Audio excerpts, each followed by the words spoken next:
नमस्कार, अपना उत्तर प्रदेश देख रहे हैं आप। मैं हूं आपके साथ प्रियंका तिवारी। खबरों को विस्तार से जानेंगे। अखिलेश शिवपाल की मुलाकात पर एसपी सिंह बघेल का तंज सामने आया। उन्होंने कहा कि अब विरासत सियासत के फैसले नहीं करेगी। दरअसल गोरखपुर में केंद्रीय कानून राज्य मंत्री एसपी सिंह बघेल ने अखिलेश शिवपाल की मुलाकात पर तंज कसा है। उन्होंने कहा कि अखिलेश शिवपाल की मुलाकात को उन्होंने दुर्भी संधि बताया। उन्होंने कहा कि चाणक्य ने कहा था कि जब कोई राजा बहुत लोकप्रिय हो जाता है तो दुश्मन का दुश्मन दोस्त के सिद्धांत पर दुर्भी संधियां हो जाती हैं। उन्होंने कहा कि अब क्या है कि मुझे कोई और नहीं, मुझे कोई ठौर नहीं, इस बात पर है। चाणक्य जी ने बहुत साल पहले ये कहा था कि यदि कोई राजा बहुत लोकप्रिय होगा तो उसके खिलाफ दुश्मन का दुश्मन हमारे दोस्त के सिद्धांत पर दुरभ संधियाँ हुआ करेंगी। यह चचा भतीजे की ऐसे ही दुरभ संधि है। 2017 के से अगर किसी देश के राजनीतिज्ञ ने खोया है तो उनका नाम शिवपाल यादव है। उन्होंने अपनी जो प्रगतिशील समाजवादी पार्टी है वो बनाई, अखिलेश जी से 80 सीटें मांगी, फिर 70, 60, 50, 40, 30, 20, 10, 9, 8, 7, 6, 5, 4, 3, 2 होते हुए एक भी सीट नहीं मिली। आगरा के अदमादपुर में तहसील प्रशासन के द्वारा खेती की जमीन पर एक पक्षीय कार्रवाई करने पर दूसरे पक्ष ने जमकर हंगामा किया। महिलाओं ने मिट्टी का तेल लेकर आत्मदाह करने की धमकी दी तो वहीं टीम को बिना कार्रवाई के लौटना पड़ा। मामला आगरा में फिरोजाबाद सीमा से सटे तहसील एतमादपुर के गांव खेड़ी अंडू का है। यहां दो पक्षों चंद्रभान सिंह और विनोद त्यागी में जमीन की पैमाइश को लेकर विवाद चल रहा है। चंद्रभान सिंह पक्ष का आरोप है कि मामला कमिश्नरी कोर्ट में विचाराधीन है। बावजूद इसके राजस्व टीम साठगांठ के चलते गलत तरीके से कब्जा दिलाने की कोशिश कर रही है। ये सच्चाई के लिए और झूठ के लिए भीड़ इकट्ठी हुई है। मैं सच्चा हूं तो मेरे लिए मतलब पब्लिक पीछे खड़ी हुई है। और ये तहसील विभाग जो राजस्व विभाग बोलते हैं वो पूरा भ्रष्ट लिप्त होके भ्रष्टता में मतलब मेरे खेत पर जबरन कब्जा करा रहा है दूसरी पार्टी से मिलके। और आज उन्हीं की जो टीम आई थी वो मेरे खेत पे मुड्डी गाड़ने के लिए आई थी, जबरदस्ती कल नोटिस थमा के, और आज को मेरे को टाइम दे के 11 बजे का, और मेरे खेत पे हावी हुई है पूरी टीम मैं फोर्स के। सर मैंने कल भी एक आवेदन दिया है एसडीएम सर को, इस बारे में जानकारी दी कि सर आपकी जानकारी न हो तो मैं एक आवेदन आपको दे रहा हूँ। उसमें मैंने लिख रखा था कि सीधा सीधा मेरी खेत में फसल खड़ी हुई है, वो भी मैंने कर्जे से फसल काट रखी है, और अभी कोई छेड़खान नहीं करते हुए और मेरी फसल को मतलब बर्बाद न होने से बचाएं। प्लस सर मेरा मतलब कमिश्नरी में मुकदमा भी है, इस पर अपील डाल रखी थी, वो मेरी अपील मंजूर हो गई है। उसमें एक डेट पड़ चुकी है, दूसरी डेट 21 नवंबर की है, और वहाँ से मेरे को मांग पत्र मिला था, वो मैंने यहाँ तहसील में दे रखा है, और उस मांग पत्र को न स्वीकार करते हुए इन्होंने दबा लिया, और जो फाइल यहाँ से जाने वाली थी उसे मतलब दबा के, और उसी के आड़ में 21 नवंबर। मुझे इसकी जानकारी नहीं है। जो है ये जो मंडल से ही कोई आदेश आए होंगे, तो आईआरसीटी फूड प्लाजा जो है आईआरसीटीसी मैनेजर के अंडर में रहता है जी, तो वो ही इसको बता पाएंगे कि क्यों बंद हुए। आप स्टेशन के डायरेक्टर हैं पर जो आईआरसीटीसी द्वारा संचालित जितने भी लॉन्च आईआरसीटीसी लॉन्च है, रिटायरिंग रूम है और फूड प्लाजा है, वो आईआरसीटीसी के मैनेजर के द्वारा ही गवर्न होता है। अचानक बंद कैसे? यूपी पुलिस की कार्यशैली पर अधिकतर लोग सवालिया निशान खड़ा करते रहते हैं। दरअसल बुलंदशहर के थाना कुर्जा देहात में तैनात महिला कांस्टेबल गुड्डन चौधरी ने समाज में यूपी पुलिस की एक ऐसी मिसाल दी है जिसे देखकर सुनकर हर कोई पुलिस वाली मैडम की तारीफ करते थक नहीं रहा। बुलंदशहर के खुर्जा में पुलिस वाली मैडम के नाम से मशहूर हो चली महिला आरक्षी गुड्डन चौधरी ऐसे बच्चों के लिए एक वरदान की तरह साबित हुई हैं जिनके परिजन पैसों के अभाव के चलते अपने बच्चों को स्कूल पढ़ने के लिए नहीं भेज पाते। बुलंदशहर खुर्जा में करीब 3 दर्जन से भी ज्यादा बच्चों को ये पुलिस वाली मैडम गुड्डन चौधरी हर रोज ड्यूटी करने के बाद अपना कीमती समय निकालकर सड़क के किनारे पाठशाला लगाकर पढ़ाया करती हैं। ये बुलंदशहर पुलिस के थाना खुर्जा देहात में पोस्टेड गुड्डन चौधरी नाम के महिला आरक्षी हैं, जो कि अपने दैनिक कार्यों के अलावा समय निकालकर गरीब असहाय बच्चों को पढ़ाती हैं, जो कि बहुत ही सराहनीय कार्य है। इसके लिए उनको मेरे द्वारा प्रशस्ति पत्र भी दिया जा रहा है और वो इस काम में निरंतर लगे रहें और ऐसे अन्य लोगों को भी प्रेरित करें। इसके लिए उनका प्रोत्साहन भी किया जा रहा है और ये जो पहल है इससे बहुत अच्छे परिणाम भी आ रहे हैं और ये सोशल पुलिसिंग का एक बहुत ही अहम पहलू है, जिससे कि क्षेत्र की जनता भी उनसे बहुत जुड़ी है और उनसे लगाव रखती है। मैं 2019 से इन बच्चों को पढ़ा रही हूँ, लेकिन बीच में जो कोरोना महामारी के कारण मुझे ये बच्चे पढ़ाई बंद करनी पड़ी इनकी। लेकिन जैसे ही कोरोना महामारी से थोड़ी सी राहत मिली और ये स्कूल और कॉलेज जो भी ओपन हुए, उसके बाद मैंने सोचा मैं बच्चों के साथ जो मेहनत करी है उसको दोबारा मैं एकदम से सीक्वेंस या रेगुलर रखना चाहती हूँ। उद्देश्य तो यही है कि हर व्यक्ति के पास 24 आवर्स ही होते हैं, उसमें से अच्छे कार्यों के लिए, सोशल वर्क के लिए समय निकालना वो हमारा अपना मैनेजमेंट होता है।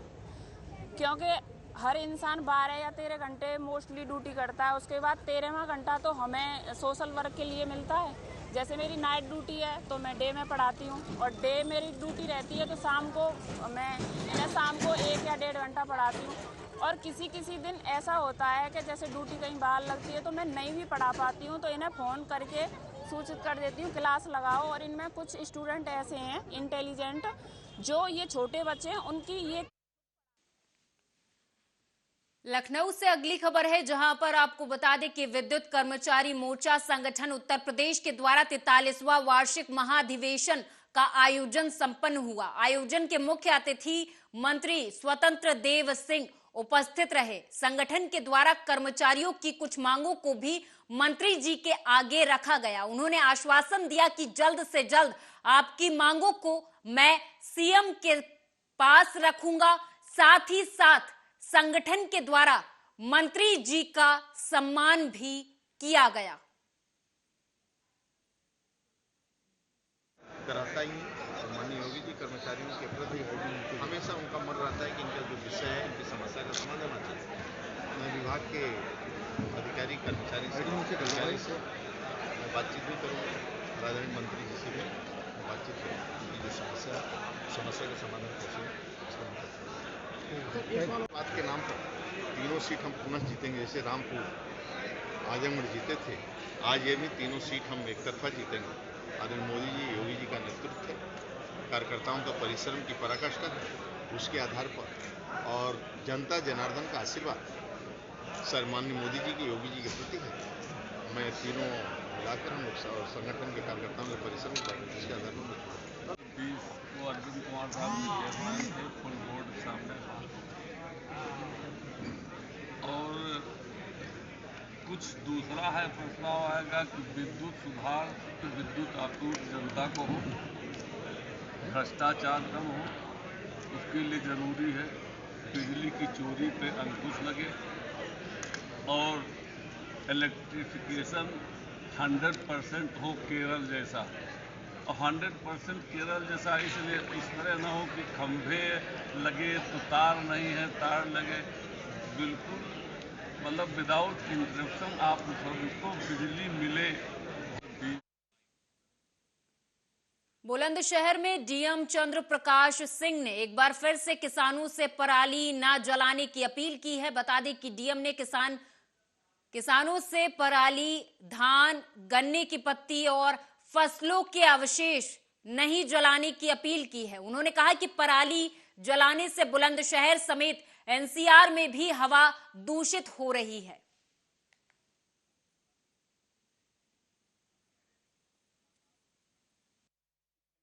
बुलंदशहर के सम्मानित किसान भाइयों, मैं आपका जिलाधिकारी चंद्र प्रकाश आपसे विनम्र निवेदन कर रहा हूं कि गन्ना काटने के बाद उसकी जो पत्तियां हैं खेतों में कतई ना जलाएं, धान की पराली खेतों में कतई ना जलाएं यदि गन्ने की पत्तियां हैं उनको इकट्ठा कर लीजिए और गड्ढा खोद करके उसमें डाल दीजिए, खाद बन जाएगी। या इकट्ठा कर लीजिए, हम उसको उठवा लेंगे। किसी भी दशा में गन्ने की पराली या धान की पराली या किसी अन्य प्रकार की पराली फसल अवशेष खेतों में ना जलाएं। लगातार सैटेलाइट इस पर निगरानी कर रहा है और आपके द्वारा जलाई गई फसलों जो जलाई जाती हैं खेत में फसलें, उनको कैप्चर कर लेता है और शाम को हमारे पास आ जाता है। इससे आपके ऊपर अर्थदंड लग रहा है, कुछ लोगों पे मुकदमे भी दर्ज कराए जाएंगे अगर बार बार। मथुरा के थाना कोतवाली के मछली फाटक निवासी विवाहिता संजना के परिजनों के द्वारा महिला जिला अस्पताल मथुरा में डिलीवरी के लिए भर्ती करवाया गया था संजना को, जहां उसकी अचानक मौत हो गई। जानकारी के मुताबिक बता दें कि परिजनों में इस दौरान कोहराम मच गया और परिजनों ने डॉक्टरों पर लापरवाही का आरोप लगाते हुए मामले की निष्पक्ष जांच की मांग की है। मेरी वाइफ को डिलीवरी होने वाली थी, कल आए थे, कल कोरोना की जांच नहीं हुई थी तो उसके बारे में मना कर दिया। कल जांच करा लिए, जांच कराने बाद में आ जाने बाद में यहाँ पे आए, पहले वो ग्लूकोज की बोतल चढ़ाई, इंजेक्शन लगाया, सबको लगाया। जब तो सब कुछ नॉर्मल था, गई है चल के अपने पैरों बल। यहाँ से फिर माँ ले गए अंदर ले आने बाद में वार्ड पे लटा दिया। यूँ कह रहे घबरा गई, कुछ नहीं है, सिर्फ इंजेक्शन लगाने बाद में सिर्फ उनकी सांसें रुक गई है। कह रहे सांस नहीं आ रही है, इनको जानबूझ के मार दिए इनने, सिर्फ सांस नहीं आ रही है। यूँ कह रहे बीपी हाई हो गया, ऐसा कुछ नहीं था, सब कुछ नॉर्मल आया है। अब क्या पोजीशन है? उसको ड्राइवरी होनी थी। अच्छा, यहाँ लेके आए हम। कब लाए थे? ये लैब पर सुबह लेके आए। यहाँ पता नहीं क्या इंजेक्शन लगाया उन्होंने, इंजेक्शन लगाती वो खत्म हो गई। अच्छा, डिलीवरी नहीं हुई अभी? डिलीवरी नहीं हुई बिल्कुल, इंजेक्शन लगाते खत्म हुई है। किसकी लापरवाही है? ये सब लापरवाही नहीं की है, सब डॉक्टर की। कानपुर देहात से अगली खबर है, जहां पर आपको बता दें कि पुलिस के हाथ एक बड़ी सफलता लगी है। दरअसल लूट के 4 आरोपियों को पुलिस ने गिरफ्तार कर लिया है। बता दें कि पूर्व में भी लूट की घटना को लुटेरों ने अंजाम दिया था। इस बार भी लुटेरों ने लूट के इरादे से बैंक से पैसे लेकर जा रही महिला को तमंचा दिखाकर लूट की वारदात को अंजाम देना चाहा, जिसके बाद पुलिस की सतर्कता के चलते चोरों को गिरफ्तार कर लिया गया है।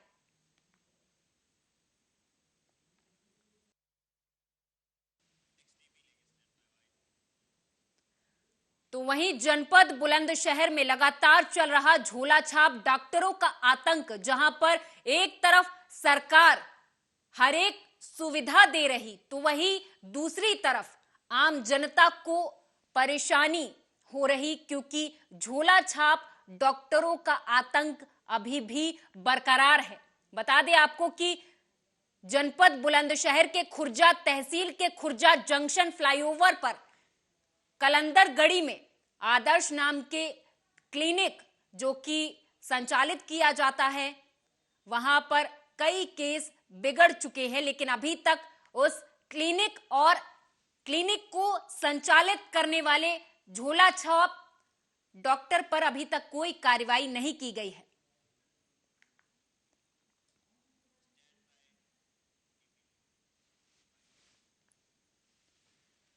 अगला मामला बुलंदशहर जिले के ब्लॉक बीबी नगर क्षेत्र के गांव अकापुर टियाना का है, जहां गांव में एक जगह पानी भराव होने के कारण मच्छर और मच्छर जनित संक्रामक रोगों ने अपने पैर पसारने शुरू कर दिए हैं, जिसके कारण गांव में डेंगू, इन्फ्लुएंजा, चिकनगुनिया के मरीजों की संख्या में बीते कुछ दिनों में काफी इजाफा हुआ है। जहां एक ओर सरकार डेंगू जैसी बीमारी को रोकने के लिए हर संभव प्रयास कर रही है, वहीं दूसरी तरफ रास्ते पर भरा गंदा पानी लोगों के गले की फांस बन चुका है।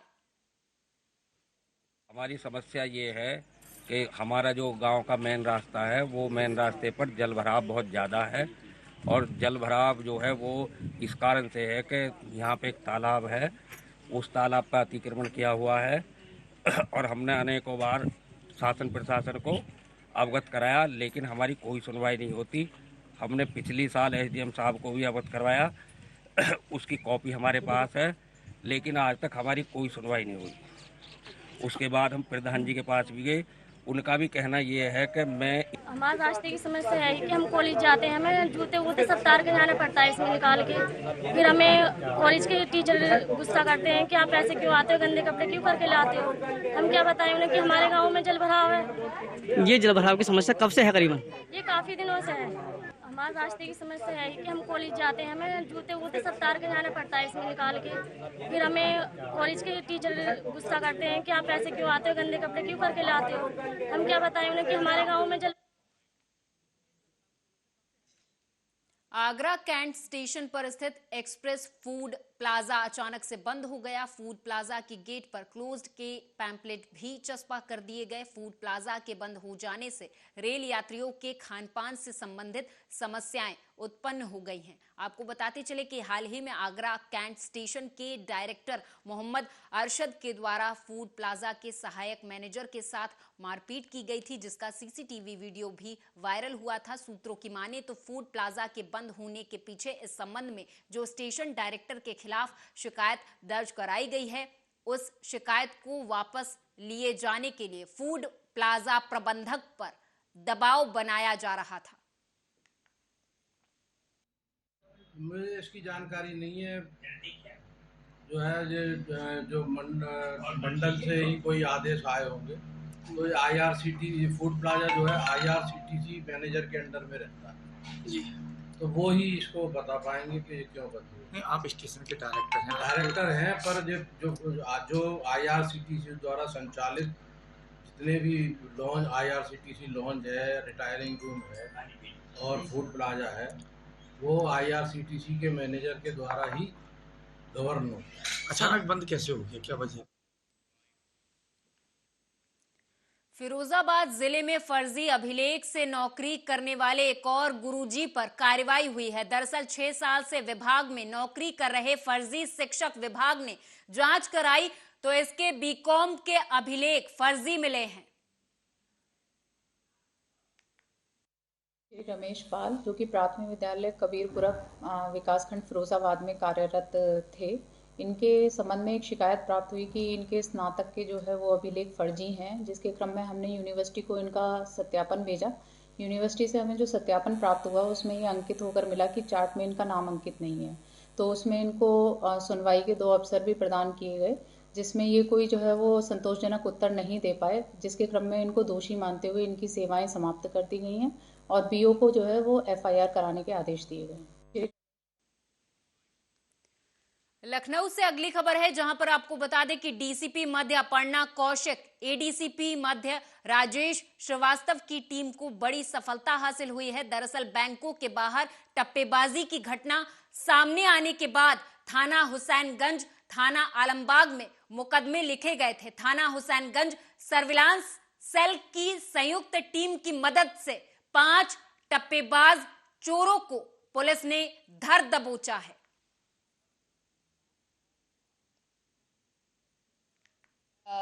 बैंकों के बाहर टप्पेबाजी की घटनाएं प्रकाश में आ रही थी। उस संबंध में थाना हुसैनगंज और थाना आलमबाग में अभियोग पंजीकृत किए गए थे।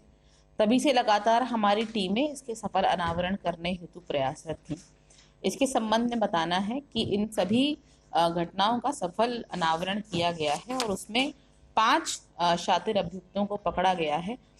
इनका नाम राजेश कुमार, दिलीप कुमार, अमर सिंह, विकास और दिनेश कुमार है। ये सभी जनपद गोंडा के रहने वाले हैं और इनके पास से कई blank passbooks, blank cheques, blank जो SBI की पासबुक्स हैं, जो चेक बुक्स हैं वो मिले हैं।